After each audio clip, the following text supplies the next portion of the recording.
If 2 years ago you walked up to me and said, Carter, the Bucs and the Rams will be some of the most boring team to watch in 2022, I wouldn't have believed you. But here we are, it's 2022, and the Rams and the Bucs are some of the most boring teams to watch. Yesterday, they faced off in Raymond James Stadium with a final score of 16-13 in favor of the Buccaneers. Now, just to give you a reference of how boring this game actually was, the winning team's game ball went to the punter. The punter for the Bucs, Jake Camarda, who, don't get me wrong, was a beast, won the game ball, was considered to be the most impactful player by Todd Bowles. Whatever. But here's the thing. We should not have won that game. And I'm not saying that the Rams played better than us, because honestly they didn't. Outside of that play to Cooper Kupp, they were terrible. Matt Stafford was terrible. I'm not going to sugarcoat it. They were really bad. But against real teams, we are not going to be good. Our defense did play extremely well. We have to give credit where credit is due. Our secondary played well despite missing some key parts of it, such as Antoine Winfield to that concussion, and also Sean Murphy-Bunting. Carlton Davis was playing a little bit banged up, so we have to give him credit for playing actually really well. Overall, I was pleasantly surprised by our defense, especially against an offense that, although they haven't been great this season, definitely has potential, and that's pretty much undeniable.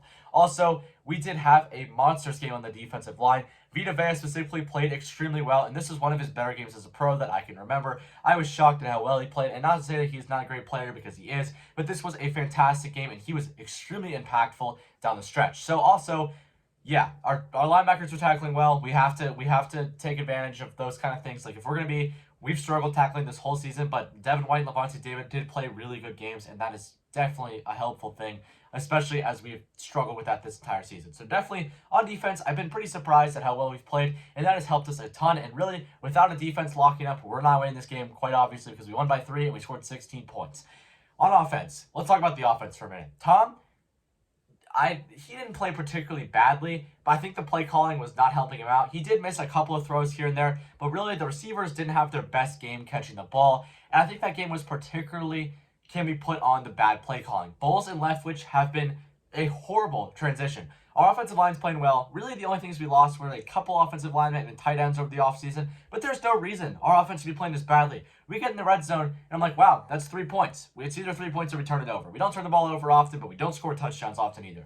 So really, it's basically a 3 points every time we get in the red zone. That is not how you win games. That is not how you make the playoffs. That is not how you make an impact down the stretch. And clearly that has been displayed as we have gone into the red zone and kicked a field goal every single time. That's basically a guarantee every time we get within 20 yards of the team's end zone. How we can fix that, I don't know. I think we need to have some more, if we have some more aggressive play calling, that helps tremendously. We will not go for a fourth down. If we go for a fourth down, it's a handoff to Leonard Fournette so he can run straight into the teeth of the defense. And the only way he's getting that is if he plows over 350-pound men. That's the only chance he has of getting the first down, because we'll never run some bootleg thing, which Tom has enough athleticism to do, but we just won't do it.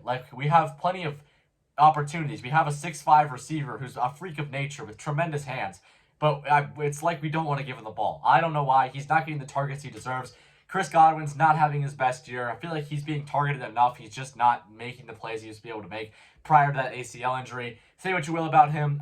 There's not a whole lot he can do, to be honest, though, if you're watching the games. Our play calling has just been absolutely atrocious. Lenny has not been running the ball particularly well, which I don't think we can put entirely on him, because to be completely fair to him, he has been handicapped by our play calling. And that's so abundantly clear if you watch the games.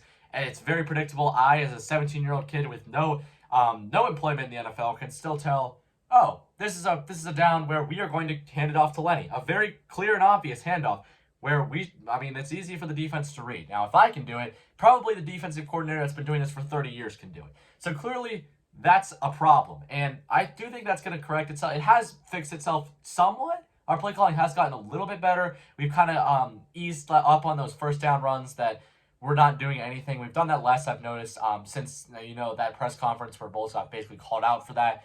But we still have issues. We're still playing too conservative. We need some sort of extra layer to our offense where we can pull this out. We do, the most creative thing we're doing right now is screens. And honestly, our screens do work pretty well, especially if we do that to Leonard Fournette, because Leonard Fournette has actually been pretty good in the open field this season, and we have to be taking advantage of that. Our better games are when Leonard Fournette plays well. So we have to be remembering that.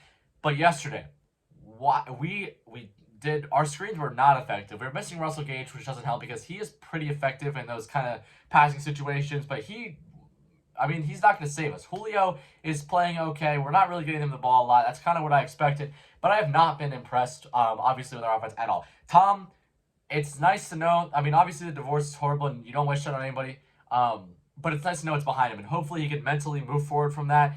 I know that's like a tough thing, and like that is totally affecting though our entire team, and that's where I think it is Tom's fault, and Tom needs to be better about this because it's not helping the team. His personal life has become a massive distraction for our team, and that's clear. Him, for example, skipping that walkthrough practice against the Steelers. We lost against the Steelers. He kind of blew the game off. For whatever reason, you need to be at that, especially we're not a successful team. And to that point, we weren't very good either. We have to be doing that. And that's the type of thing that's hurting our team tremendously. I don't think that's helping. Yesterday against the Rams, our team looks not confident. They look sad. It's terrible to watch. And I think that's, I mean, it's facing itself somewhat. But if we're going to do anything down the stretch or in the playoffs, I mean, here's the thing. We are going to make the playoffs. And that's the truth of it. We're playing in the worst division in football right now. We're 4-5 and leading, and our division, I mean, our schedule is not too bad when you look down for the rest of the season. Like, we do have some easier games coming up. We've proven that easier games mean nothing to us because we're not afraid to lose an easy game, don't get me wrong.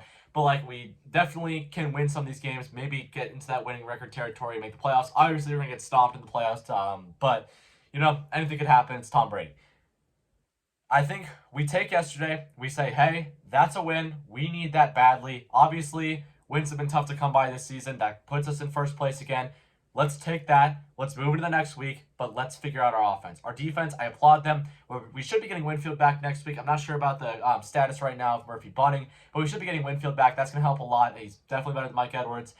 So, really, I'm not too concerned about the defense. Offense, we've gone over. Definitely the coaching staff will continue to get better, but they're still been pretty bad. I don't know if we're going to bring back, like, if we need to bring back Arians, what's going to go on with that?